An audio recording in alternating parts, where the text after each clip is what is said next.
Recently, I became an uncle, so lots of baby vocabulary. Oh, And babies, when they're crying or screaming, in British English, we give them a dummy. what is it called? A A dummy, dummy? like a dumb person. Oh my gosh. We call it a pacifier. Welcome to English with Lewis. Let's go. Hello, everybody, and welcome back to English with Lewis. And it's another week, which means another conversation with a fantastic guest. And I'm excited today because he's a little bit different to the guests that we've had recently on the channel. We've had lots of Brits, a lot of British English, but no, I thought it's time for a change. So, Spencer, welcome. Thank you for having me. The pleasure is all mine. So, for those of the people who are watching who haven't seen you, who don't know what you do, could you do us a favor and introduce yourself? Yeah, so I'm Spencer, and I am a teacher for English for Spanish speakers and also for Portuguese speakers. So I have two different channels across social media that I teach those two audiences with. But yeah, I'm from the United States. I live in Chicago. I'm currently a grad student, studying kind of social sciences in general, history, Latin American history, some linguistics as well. And yeah, I don't know. We can get into other questions, I guess. Of course, 100%. So, I've been to the US before, but when I traveled there, I was in the deep south, because Um, when I graduated, I signed up to do like a soccer coaching course, which was like a summer camp, for a company called Challenger Sports. And they flew me out to Atlanta. And then every single week, I would drive from one town to another, stay with a host family, and I got to see so much of the US, but it was only the Southeast. So, uh, North Carolina, South Carolina, Georgia, Florida, maybe a bit of Alabama in there as well. But I've never been to Chicago. So, what's it like? they call it the Windy City. I don't know if you've heard that. It's the third biggest city in the United States. It's right on the lake. It's in the Midwest, is the region that it is. It's in the state of Illinois. And yeah, people say it's like a cleaner, cheaper New York. It has Uh-huh. like a lot of skyscrapers and yeah, I really enjoy the city. Interesting. And I love speaking about food. And I know that Chicago style pizza is very different to every other kind of pizza. What is it like? Could you describe it to us? Yeah, so I think in the States we have kind of three main classic styles of pizza. So I think you have four probably because you have like the regular style of pizza. Then you have New York, which is like the thin pizza. And then you have Detroit style pizza, which a lot of people don't know about, which is usually in a rectangle and it's very thick crust. And then you have Chicago, which is deep dish, which is basically it's like a pizza upside down, but it's Uh-huh. really thick and a really thick pan. And so then they have the bread's on the bottom still, but then they have the cheese and all the toppings, and then on top goes the sauce. So it's really good, but it's definitely like if you ever come to Chicago, you have to try it. I can't eat that more than like once every 6 months because it'll really take you out. But it's really Uh-huh. good. Okay. So it's tasty for special occasions. If you really want to like go mad and go crazy and forget the diet, this is what you eat. Exactly. Exactly. Awesome. And another famous thing that I think has become famous thanks to the TV show The Bear is the Chicago sandwich. It's like I've forgotten the name of it. Do you know what I'm talking about? It's like a Hmm. No. spicy Chicago style sandwich, maybe, and it's like dunked in some kind of sauce at the end, maybe. So you're not talking about birria, are you? Like the Mexican style? No, that's No. let me I'm trying to think. There's like Philly cheesesteak, which is famous in Philly. Uh-huh. Let me see if I can find what you're The talking Philly about. cheesesteak, you see, people know that I love speaking about food. And then right at the beginning of the conversation, I get distracted and my mind starts going crazy like, oh, pizza, oh, sandwich. I think I know what you're talking about. The Italian beef. Yes, that's it. Yeah. Yeah, they have a lot of just little stands that sell that as well. I've never had that actually. But I do know what you're talking about. Yeah, it's famous as well. Okay. Well, when I go to Chicago, I'm going to try it and I'll let you know and we can try it together. Absolutely. I'm down. Let me know. Awesome. I'm down. Nice expression. If you say I'm down, we could also say I'm up for it, meaning like, Yeah, yeah, count on me. Let's do it. exactly. So in this conversation, it's going to be a little bit shorter than usual, but we're going to go over Brazil, Portuguese, Spain, Spanish, traveling, and of course, we're going to finish off with some British and American English differences, which will be interesting. Maybe we'll both learn a little bit. Certainly. So let's start with languages. Like, at what point did you start to become interested in learning Spanish or Portuguese? Yeah, so I think my first trigger for learning Spanish was I have some cousins and their mom is Mexican, so it's my kind of blood uncle's wife. Hmm. And I remember I went to her quinceañera. And no, it was like maybe like her third. It wasn't even her quinceañera. It was like her 13th birthday party, maybe. And I was around the same age. And I heard them all like talking with that side of the family, and they were just sounded like they're having such a good time and so much fun. And everyone's like, there's food and there's, it's just like this party. And I was like, I really want to know what's going on. And I remember that was kind of my first trigger that really motivated me to start actually studying Spanish in school because we had Spanish. So then I started paying attention because we had it in school, in middle school, and then in high school. And yeah, so I kind of put my head down and Hmm. I just really started listening in class and studying because I loved like the culture, and I think that that's what motivated me. So I found that internal passion, and then that's kind of what started the track for Spanish, I'd say. Okay. And I don't know about you, but when I was learning Spanish at school, I didn't really know anything.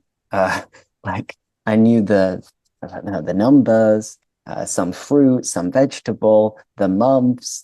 I'd know some songs, and that was about it because I was probably only doing like an hour or 2 hours of Spanish per week. So it's impossible to really learn a language with that amount of time. Uh, in your school days, was it actually useful, the Spanish teaching that you had? Yeah, I had good teachers actually. And I think it helps in the States. We have a big Hispanic community, really, really big, Hmm. and we have a lot of Hispanics that, don't speak English. So you have opportunities like when I worked in as a waiter at a restaurant, like everyone in the kitchen spoke Spanish. They were all, most of them were Mexican. So I could like every day, when I'd work, I'd improve my Spanish there in these situations. So yeah, you can see like it was more than just class. You'd kind of learn it in class Uh-huh. and kind of the fundamentals, and then you would like kind of practice it at night. So I think that that helped for sure. And I did have a really good Spanish teacher the past couple years. She was really fun. She made teaching really fun. And I don't know, kind of everyone around me was like really into it as well. So it was definitely like a good like stepping stone for sure.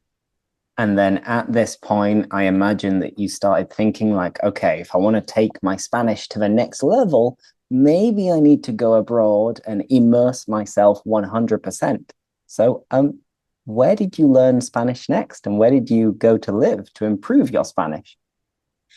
So so so we have 4 years in college here, and they're called freshman, sophomore, junior, senior year. I don't know if it's the same in the I UK. think we just say uni. Oh, gotcha, gotcha. Would you guys say like first, second, third year, or like a third year? Yeah, we'd say the first year, and it'd just be like that. So first year, Okay, second year, third year, and then for some people, fourth year. gotcha. So yeah, I we have like the freshman, sophomore, junior, senior thing. But my first year, I went to no, Ecuador. I went to Ecuador actually. That was my first time in a Spanish speaking country. I Mhm. went there for a mission trip with a group of people from my university, from my college. We Uh-huh. spent a month in Ecuador in Quito. So that was my first, and then I came back, and it just motivated me more to learn more Spanish. And then my sophomore year, my second year, I went to Honduras Yeah. for another medical mission, dental mission, to kind of serve as a translator. And then my third year is when we call it studied abroad in the United States, at least, and that's when you maybe in Europe it's called like Erasmus, like where you go Mhm. to a different country. So I went to Sevilla in Spain through like an exchange program. And I studied actually at the University of Sevilla. I was matriculated with Spanish kids and Mhm. other international kids from Erasmus, like in these classes. And I lived there for 9 months in Sevilla. And that was like, yeah, for sure, like where my Spanish was solidified. And then my last year in college, keeping with tradition, I went to Costa Rica Oh, for a month. So every year, you know, but sounds definitely awesome. Spain. Yeah. Yeah, yeah. And have you been to all of the Spanish speaking countries? Obviously, there are many that you didn't list, but are there any that you haven't been to yet?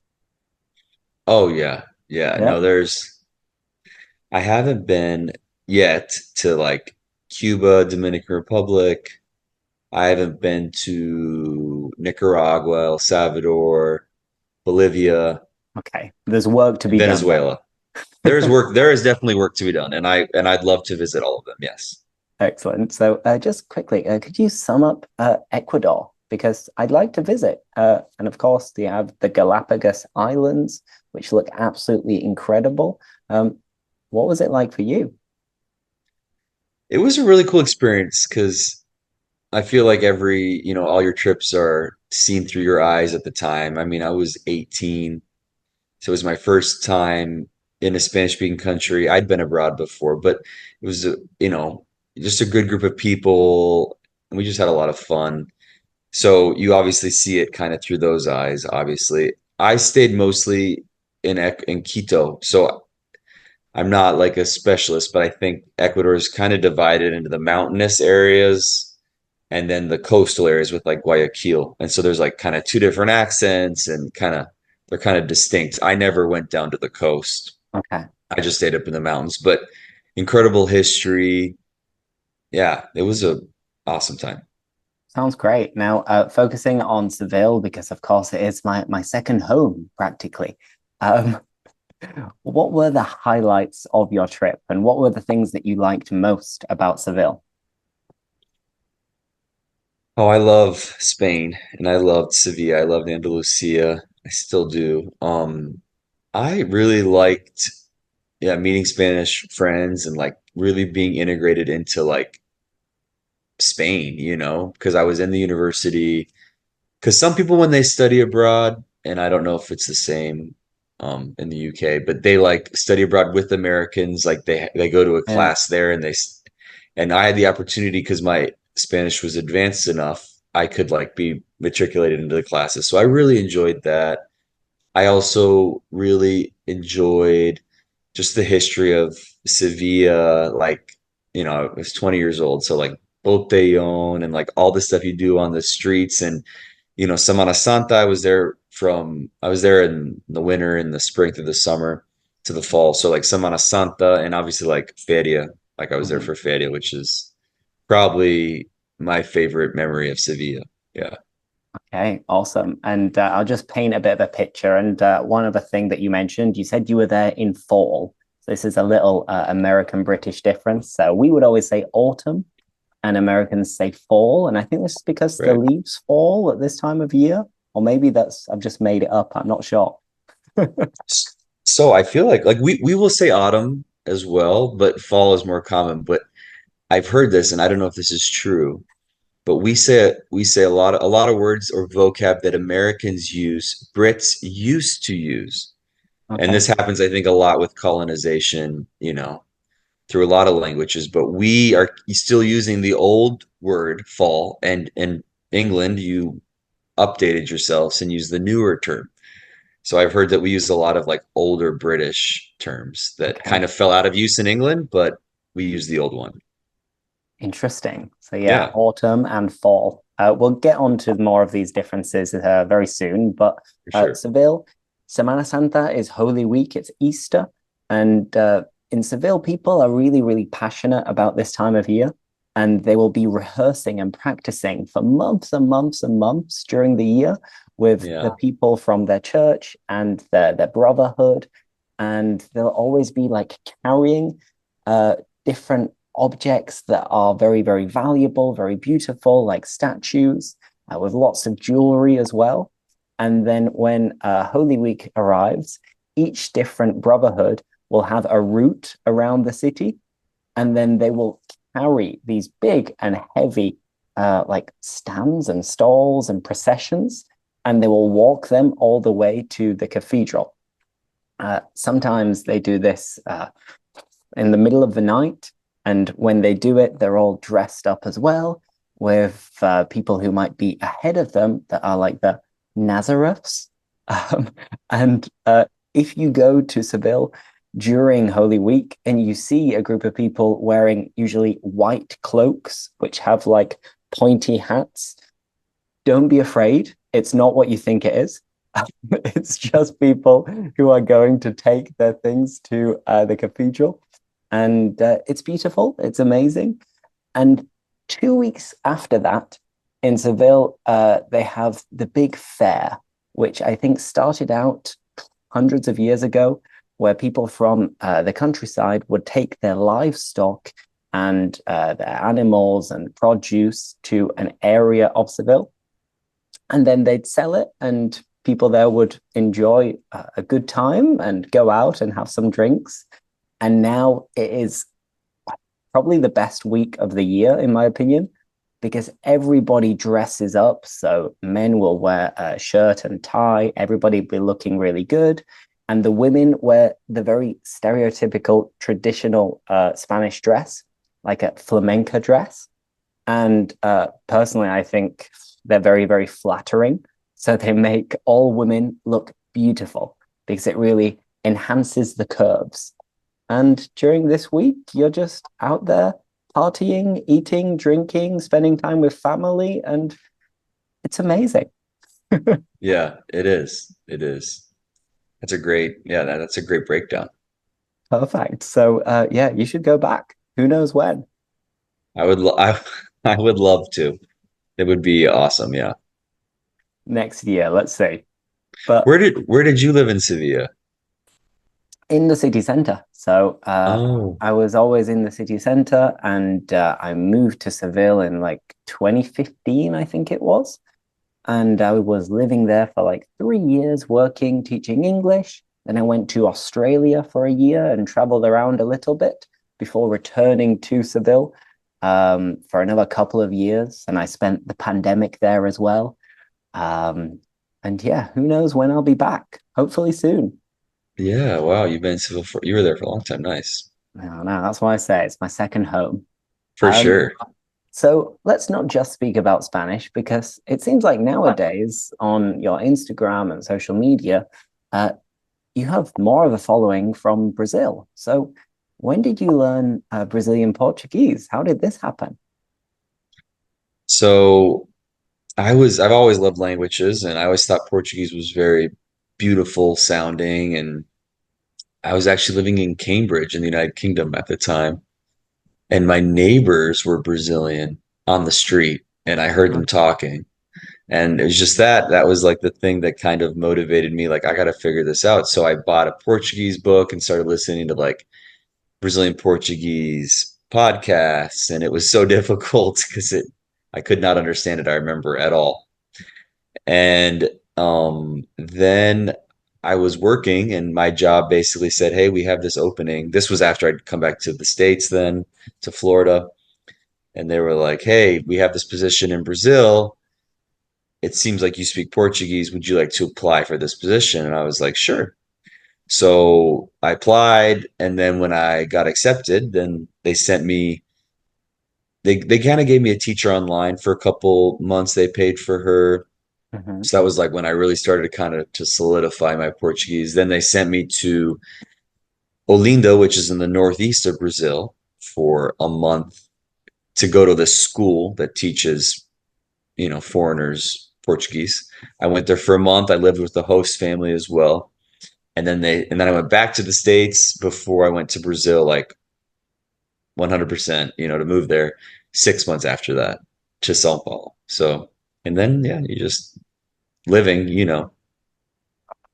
So I've never really been to Brazil. I know a little bit of Portuguese, but not that much. And of course, it is similar to Spanish. It doesn't sound the same, but if you're like reading Spanish and Portuguese next to each other, I think you can kind of understand. So was it a benefit that you already knew Spanish or a little bit of a hindrance?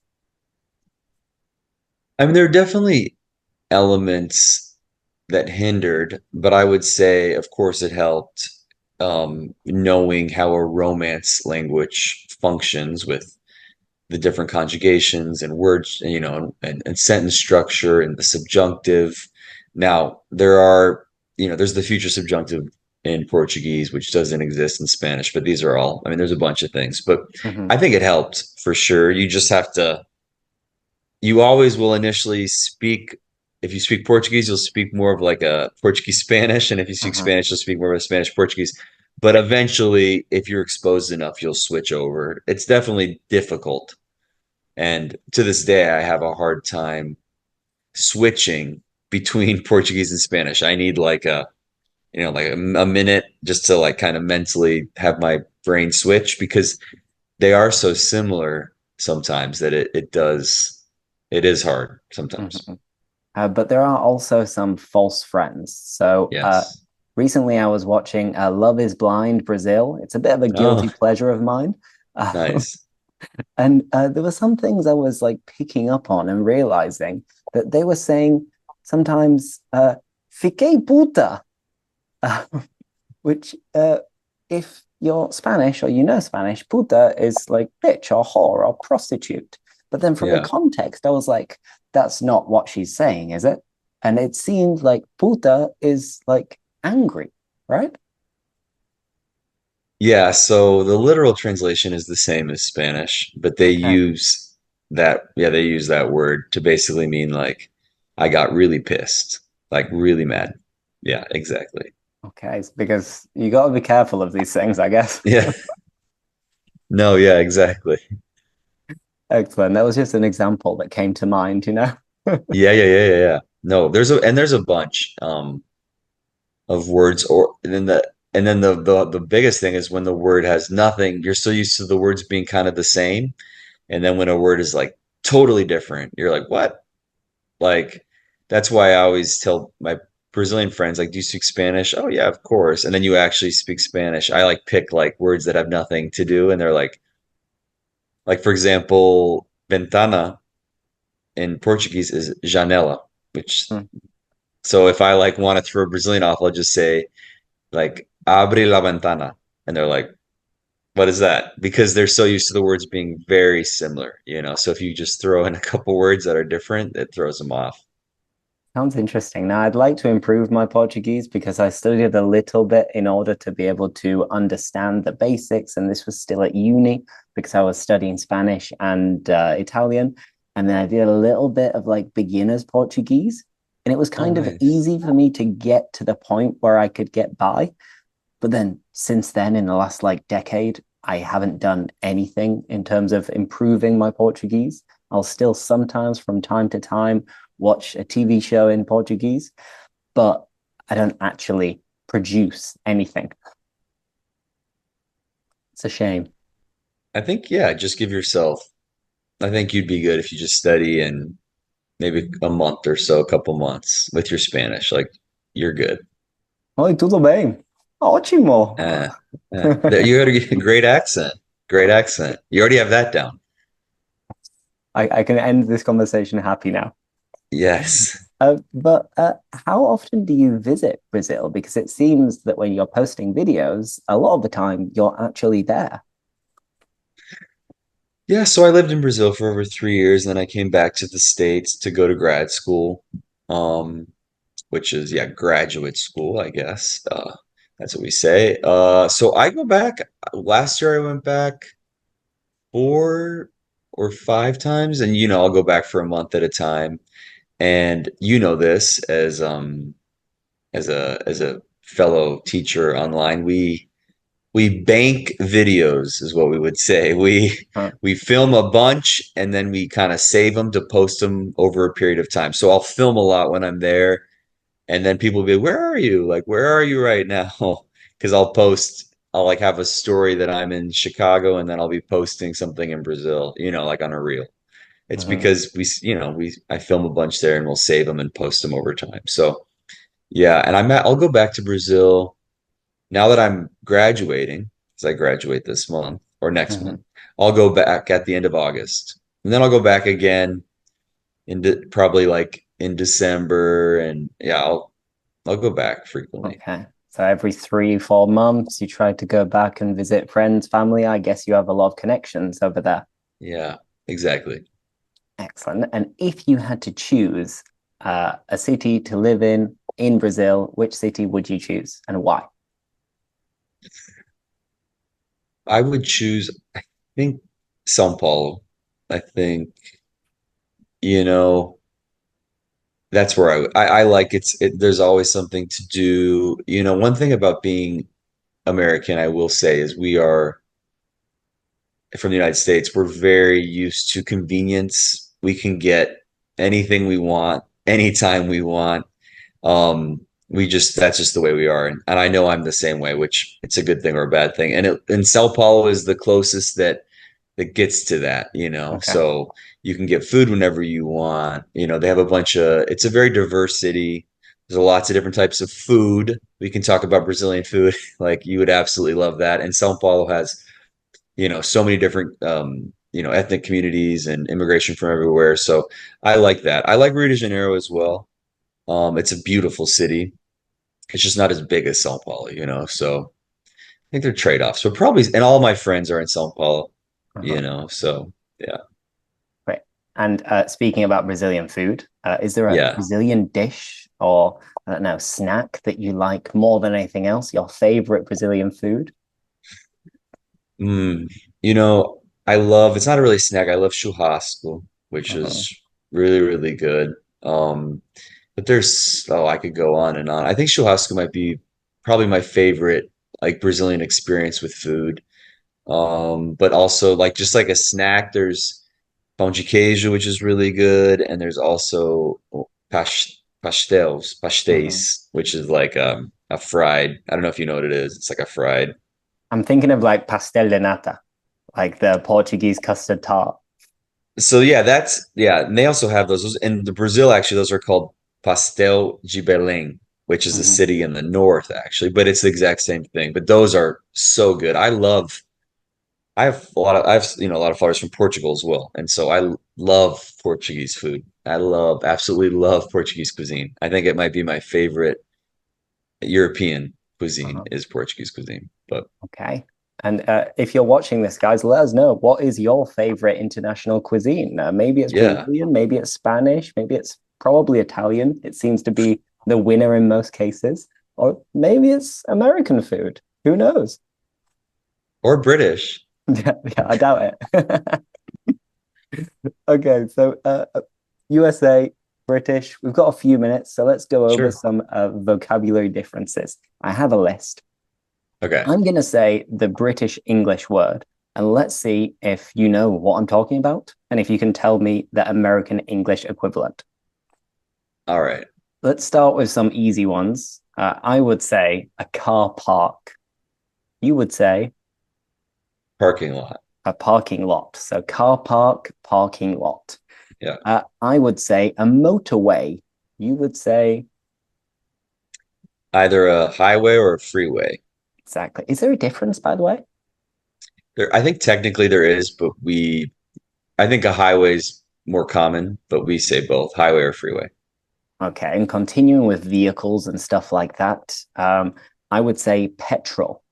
You would say, Gas. okay, good. Now, moving on to some food, I would say biscuit. You'd say Cookie, right? a cookie, exactly. To be Because honest, in we have British English, biscuits, yeah, we have both as well. but it's different. Our biscuits like salty. Uh-huh. That's the So in difference. England, our biscuits sweet. So biscuits are like the ones that come in like a packet that you get from the supermarket that are not round with chocolate chips. If they're round with chocolate chips, we call them cookies. Uh, Everything else, they're biscuits. and so what do you call like a savory? It's like a roll, I guess. Yeah, I know what you mean, but I don't think we really have an equivalent. A similar equivalent would be like a Yorkshire pudding almost. But of course, Yeah. there are subtleties, but it's the Because you were same in the family. South, so you definitely had biscuits and gravy, didn't you? But Okay, it yeah, was it okay. was okay. It is like a little like it's definitely like Yorkshire pudding-ish. Yeah. It's the same kind of mixture, but a different consistency, I'd say. Yeah, I agree. I agree. I agree. But yeah, if you're confused by this, Google biscuit USA and biscuit UK, and everything should be clear. Yeah, yeah, yeah, yeah. Exactly. Okay, let's keep going. Some Okay. vegetables. Aubergine, Eggplant, perfect. And courgette, zucchini. excellent. I mentioned earlier as well, I think peppers. I think we say bell You bell add a, yeah, peppers. exactly. Bell You add the peppers. word bell. So I would just say Yeah. like a red pepper, a green pepper, a yellow pepper, and you'd always say a bell pepper. Yeah, we would. Yeah. Okay, awesome. Now, some random objects. If it's dark, in British English, you would use a torch. Oh, yeah, we use a flashlight. Exactly, perfect. A flashlight and a torch. And then if I want some water, but I'm not buying bottled water, I would get it from the tap. What would you say? So we can say tap water. We would say tap water kind of as an adjective, I think, but we would say we're getting it from the faucet, I think. Okay, so Yeah. tap and faucet. And Yeah. then recently I became an uncle, so lots of baby vocabulary. And babies, when they're crying or screaming in British English, we give them a dummy. What is it A, called? a A dummy, dummy? like a dumb person. Oh my gosh. We call it a pacifier. A pacifier. So a baby might be given a dummy and then they'll chew or suck the dummy. And if they poo, then you need to change their nappy or Diaper. their diaper. So many different differences. So many. So The many. list goes on and on. Awesome. Well, anyway, I think we'll call it a day there because, as I Yeah. said, we have a limited amount of time and we've got to go. We're busy people. We are. Spencer, it's been an absolute pleasure. Thank you for joining me and telling us a little bit about your experiences, both with Spanish and Portuguese, and much, much more. And who knows, maybe in the future, when we've got a bit more time, we can do this again. Yes, thank you for having me, Lewis. I really appreciate it. My pleasure. And thank you, everybody, for watching. And we'll see you in the next one. Bye See ya. bye. Thanks for watching. Like, subscribe, and see you next time.